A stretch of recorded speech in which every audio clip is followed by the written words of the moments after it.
Then I took a smidge and applied it down there.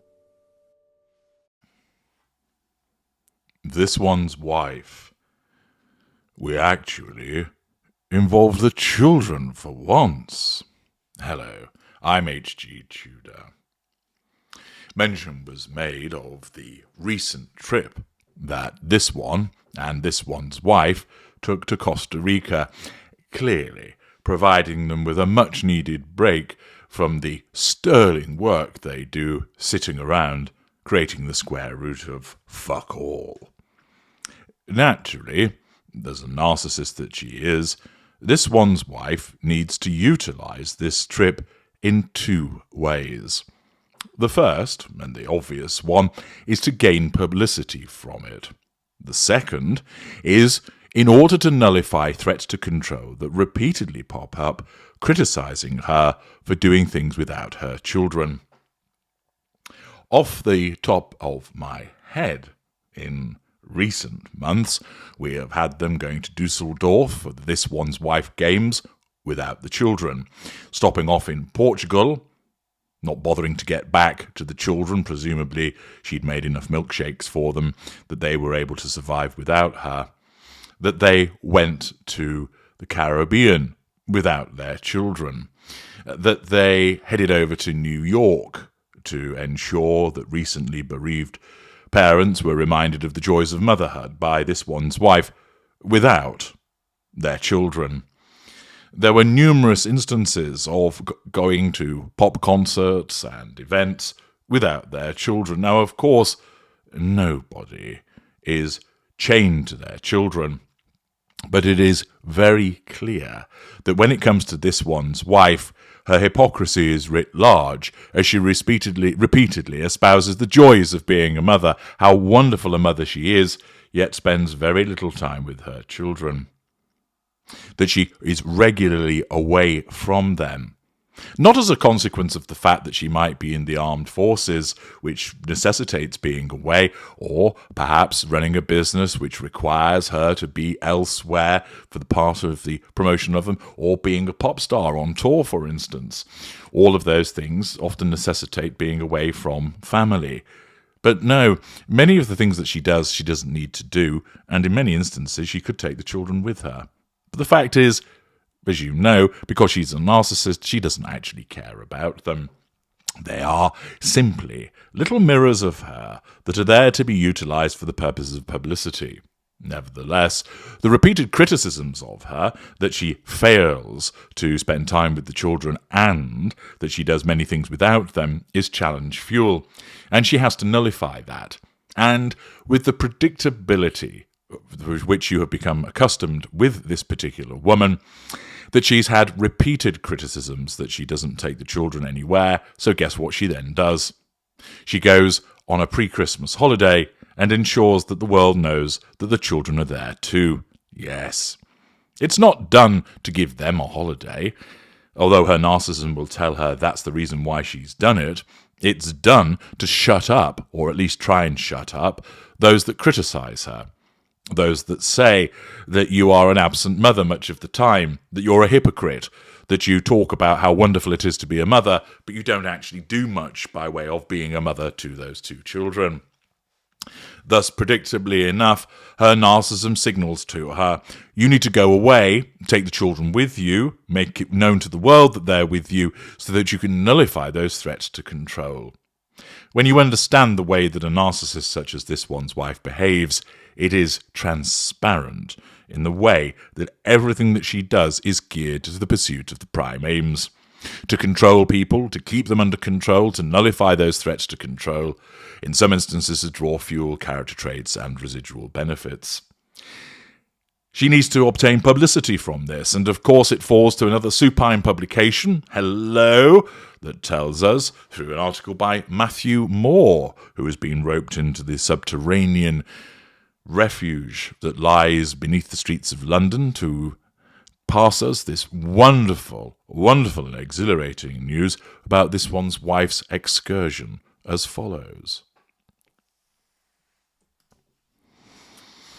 Hello reports as follows.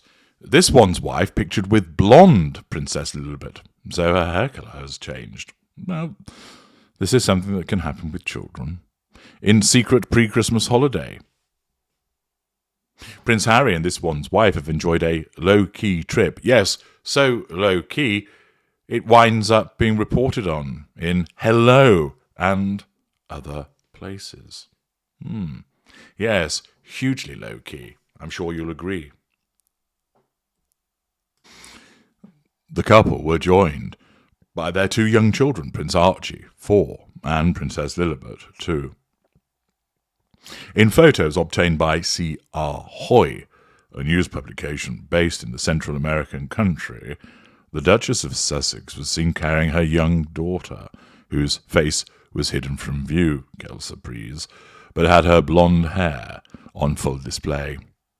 This one's wife looked classy, in a sleek black dress and sun hat, while Lilibet was in a white dress, with her blonde locks styled in a ponytail.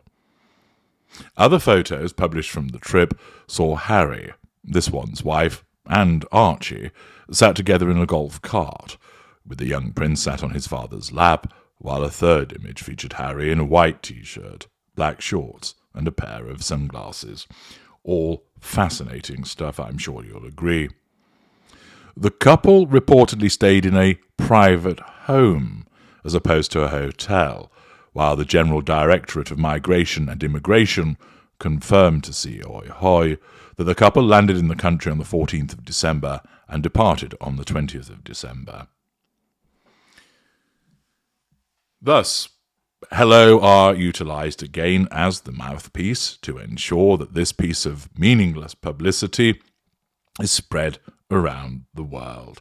A low-key trip which just happens to be reported on, which just happens to have photographers and film footage of the gruesome twosome as they're wandering around outside of the private home. Gosh, isn't it amazing how that just happens to be released? This, of course, is done to garner a reaction. Thus she receives the fuel, the attention that is her lifeblood. And, of course, it's utilised to say to all of her critics, see, I do spend time with my children. This is demonstrative of the fact that this one's wife truly is of a mid-range status. A greater narcissist or the ultra wouldn't give 2 figs as to these criticisms.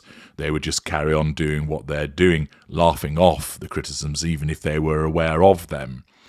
But we know that when it comes to this one's wife, that by virtue of the fact that she has a lot of time on her hands because she doesn't have a proper job, that because she isn't wanted by many people to, or anybody, to front up their campaigns, etc., and combined with the need for control driven by her narcissism, she has plenty of time and opportunity to scour social media and mainstream news to see what is being said and written about her. She regularly knows the criticisms that are thrown her way. She never, ever accepts them. Her narcissism will not allow that to happen. But she needs to respond, or, as some people describe it, clap back. And this is an instance of this occurring. She is fully aware that she's repeatedly criticised for failing to do things with her children. She does not see this as a legitimate criticism, but nevertheless, she needs to attempt to shut the naysayers up. And thus, she goes on this break, takes the children with her, and despite it apparently being low-key, ensures that everybody is aware that the children were with her.